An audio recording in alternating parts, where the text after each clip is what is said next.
Hello everybody, and welcome to another match between Tarantius as the green Protoss in the top left versus Delphi as the pink Zerg in the bottom right. Hold on one moment, folks. I feel like... Yep, there we go. I just knew that was happening. Oh well, here we go. I forget who won that last match. Was it Tarantius?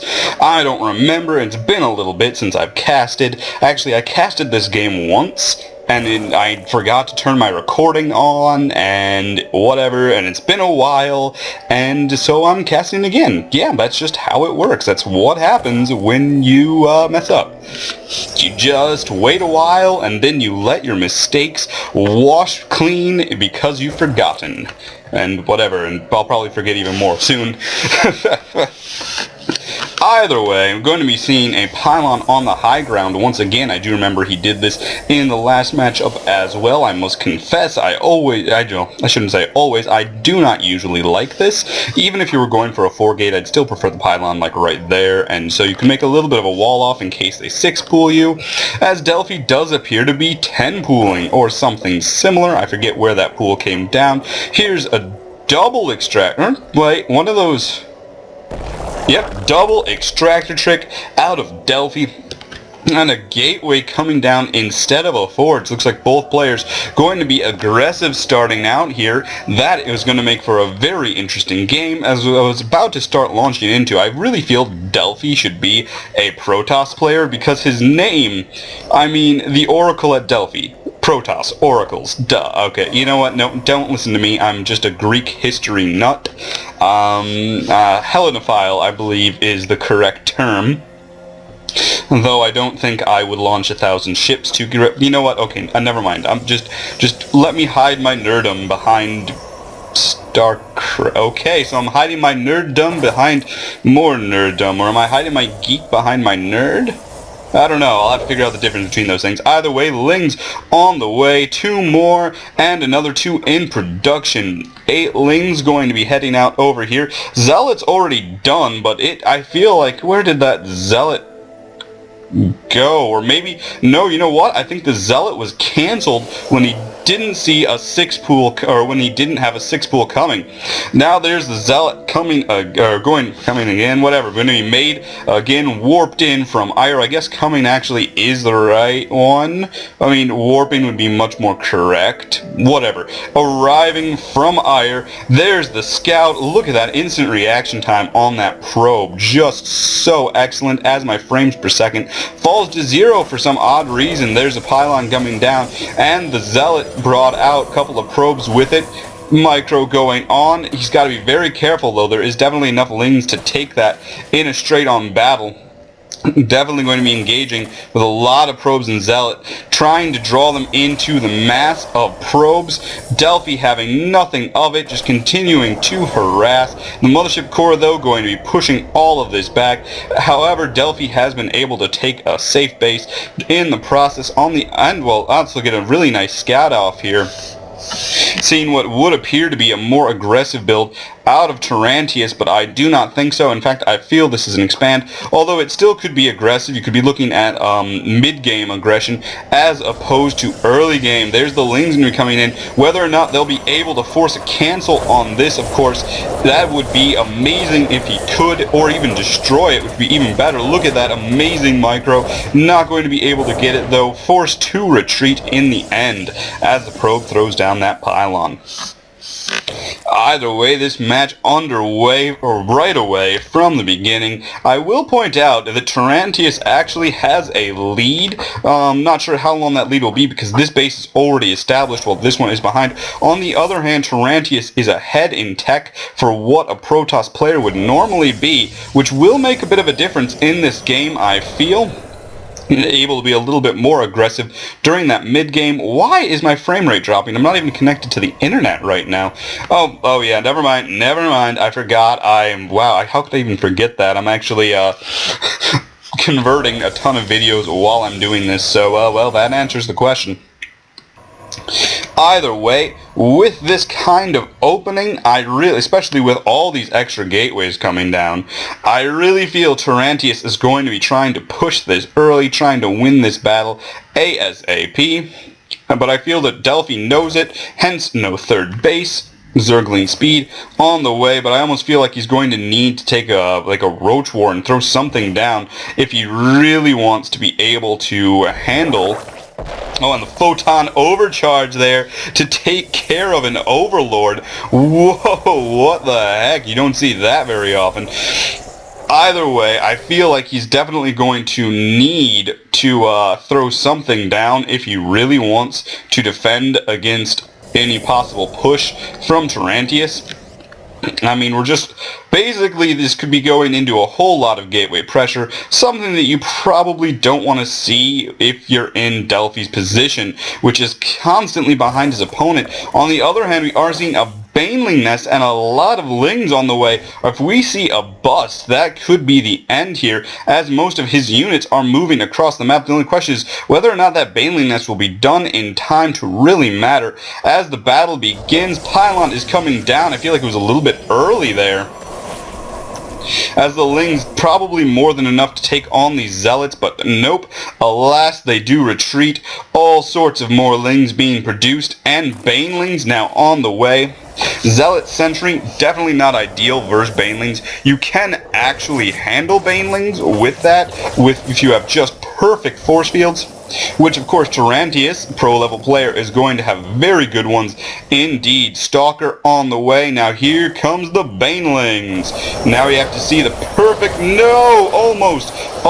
He does deny the majority of the banelings as he puts all of his units into the force field and basically just surrounds them with force fields. There goes the break. Here comes more banelings. Does he even have the energy? I don't think he does, as he retreats through the time warp. There goes one baneling, there goes two, but most of the problem is the lings continuing to slaughter this. I don't think he actually has enough units to stop this. +1 on the way, and another mothership core, having lost that to the queens. One queen is dead though. Feel this is the end for Tarantius. There those fall. There goes the pylon, and a third base being taken by Delphi.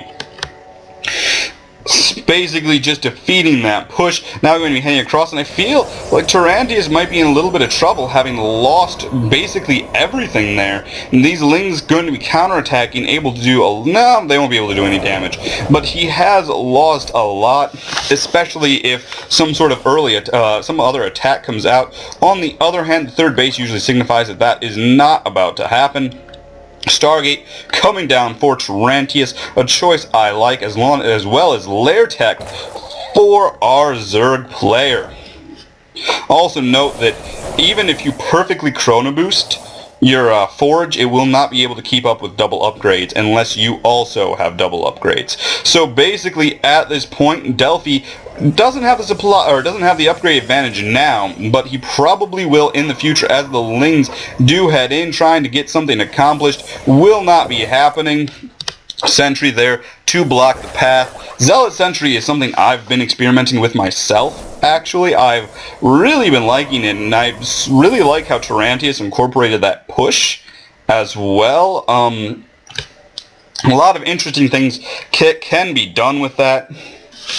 I've been going for more of a Templar build with following this, basically relying on a lot of gateways and low tech, though it has caused me some problem. Well, you have to learn how to fight swarm hosts without fighting the swarm hosts, because you can't see them. Anyways, it's caused some interesting games that I think I probably won't be sharing. I've had too many self-casts of me winning. That's just sort of the way to put it. Either way, this game going to be a very air-centric Protoss player versus what I almost feel, I don't think he's going to be Roach Hydra, simply because of the melee attack coming down. Perhaps he will as a transition into something like Ultralisks or Broodlords. We do have one Void Ray. Whoa, I just for some reason totally stumbled over that, making its way across the edge of the map, going to be scouting out this base. I don't think there's much he can do with it. Queen should be arriving there shortly, if all goes well. I think that Queen is being produced there. Yep, there's a scout going off with the Phoenix. Basically, everything is just going fine and dandy for both of our players, who are content to sit back and macro for a bit, making a nice little wall off here to protect those cannons from any Zergling run-bys or attacks. This army here is going to be in a perfect position to stop that. Only question is whether or not... Up there goes one probe. All of a sudden Delphi has just got this sort of perfect positioning here. There's not a whole lot Tarantius can do versus these Lings, especially now that I feel like he has lost any form of... Yeah, he doesn't even have a Twilight Council. So basically he needs to rely on his air power here to handle the ground units, because Zerg with an upgrade advantage is especially terrifying to deal with due to their high numbers of units. 40 Lings, I mean, I don't even know if Tarantius has enough of an army to really deal with this, and I don't think he's all that sure either, throwing down that extra cannon.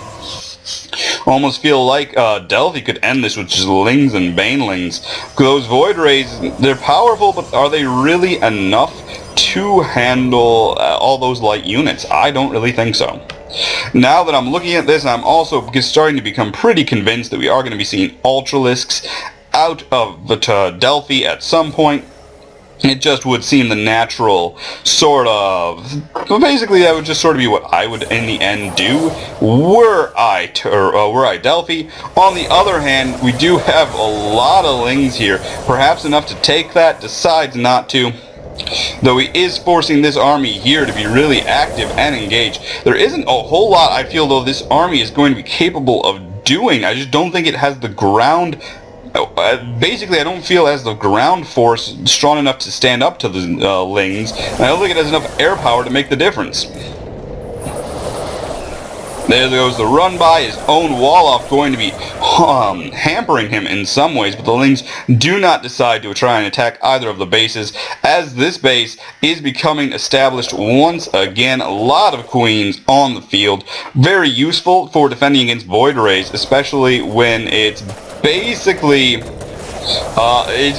sort of an air composition. Almost he's just going mass Void Ray. I mean, there's another Stargate. Yep, there it is. 3 Stargate mass Void Ray. Not something you commonly see, and indeed there's the Ultralisk Cavern I mentioned earlier. Why are there 2 infestation pits? Huh. Okay. No idea why that's there. What is important though is we have a battle going on here. What I mentioned before, all of those ground forces being decimated. All that's left is the Void Rays. Void Rays versus Queens. Not ideal. Queens are indeed light units. Or sorry, not light. They're neither light nor armored. They are biological psionic.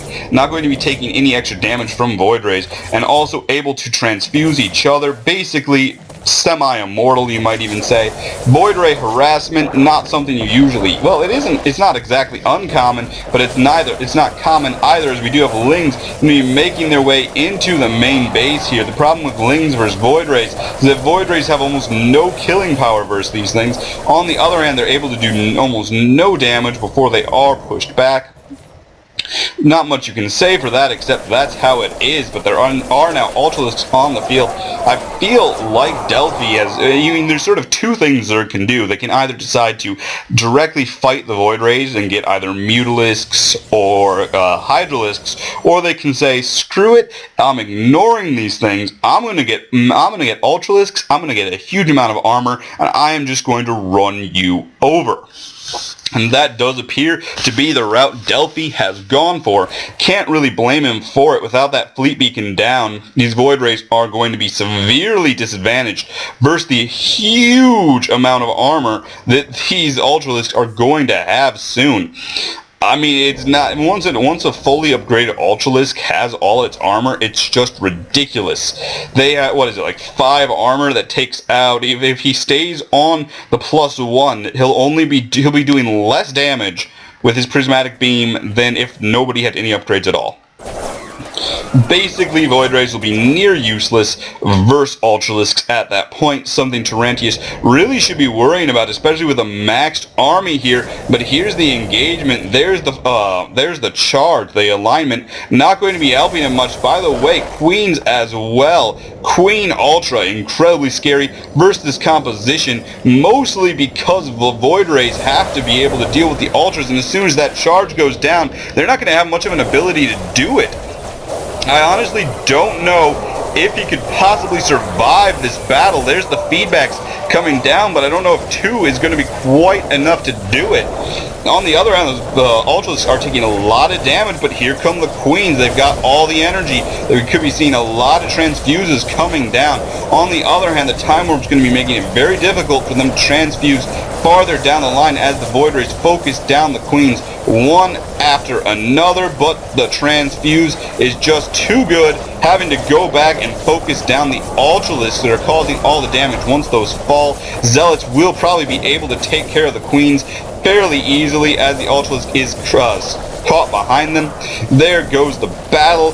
Delphi, all of a sudden, I thought he was going to crush that, not quite able to make it down. We do have a Hydralisk Den and Swarm Hosts on the way, as well as a lot more Lings and even more Void Rays. The Swarm Hosts actually going to be causing a lot of trouble, as I don't believe Tarantius has any form of detection other than his cannons. So basically, he's going to be relying on those cannons to keep his bases safe from anything burrowing or tunneling in. But dealing specifically with Swarm Host, he's not really going to be able to have much to handle it. On the other hand, there are not a whole lot of Swarm Hosts on the field, not a whole lot of anything really for our Zerg player, just sort of a menagerie of things. There's a lot of Hydralisks being produced. Robotics on the way. I feel like it's almost late at this point. Should have had that earlier, as Ling's attempt to destroy this 4th will not be happening, not with all of those, or maybe it will. But the big warp in there. A lot of Zealots. Will he even lose a cannon? The answer is no, though they are extremely low on health. 3 HP. What is up with that? There goes the Hive. That one Hydralisk just sitting there like, what? Where did that just come from? I don't even know. And now all of a sudden the backup infestation pit finally coming to be useful. Don't know how that happened. We are seeing a Roach Warren come down, sort of an impromptu transition into Roach Hydra, and the +1 missile attacks on the way. I'm honestly surprised we aren't seeing a Fleet Beacon come down for our Protoss player. He certainly has the money to do it. Really would like to see those +2 air upgrades out of him, or even a +1 shield upgrade. I feel like he's just going to be murdered by the just better upgraded forces he's facing.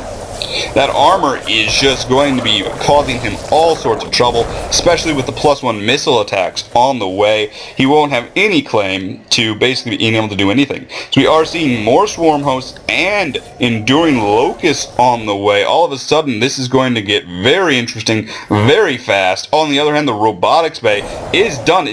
Whose base is this? This is not the first time I've seen a Zerg take this base. I've had it taken against me as well. And I always think to myself, isn't this like my 5th base or something? I guess I have no clue. Either way, that is sort of funny there. Either way, Tarantius has succeeded in losing almost every one of his Void Rays. Don't know if that was intentional or not. They were taking up quite a bit of his space. The question is what he's going to be replacing it with. More Void Rays, apparently, and Templar. Templar, of course, a very good choice in this situation, as we do seem to... I don't even know if it's a good choice. At this point, I almost feel like you want to go for like a Stalker Colossus build. But I'm not sure he does know about the Swarm Host. The Locust here, definitely spotted by him, though not actually any sort of problem, as they do continue to die before they make it. What is a problem is the mass... Holy gosh, this is scary after you've lost most of your forces. Doesn't really have much, or never mind, he does actually have a significant amount of Templar here. Will be able to engage this quite well. Does he have detection is the question. I don't think he does. Now, I don't even know how he's going to deal with this without detection. Where is his... He has a Robotics Bay. What is it doing? Where did it, was it destroyed and I didn't even know? There it is. He's supply blocked at 200 supply. Chrono boosting that. Finally, here it comes. You almost had to engage those directly for simply the purpose of getting that out. There isn't really enough swarm host to make it totally unprofitable to engage straight into this. Nevertheless, who would have thought that basically it was his supply block that was just sort of killing him there. Those locusts doing significant damage to those zealots, but I feel that now that he is unsupply blocked, the advantage shifts to his side as we see the storms chasing those hydralisks away. More storms raining down on the field, going to be hurting those swarm hosts as he is almost forced to retreat here. Does he have enough? Yep, there it is. More storms coming down. There isn't much that can be done as Tarantius breaks this with storm and fire and Psyblades. He is going to be out of energy, though. At this point, how much does it really matter on... Well, no way. That one Templar there has more than enough, and they're almost enough there as well. Delphi, all of a sudden, has a lot of trouble on his hand. The storm of Tarantius, just too good. His force is able to break through this area here without too much trouble. Very well played from Delphi, and Tarantius is victorious. I do believe that's win number 2 out of a best of 3, so Tarantius is the champion of this series. Well, I don't know of the league, but definitely of this part of it. Either way, some very well played games. I am FDV vladerag signing off.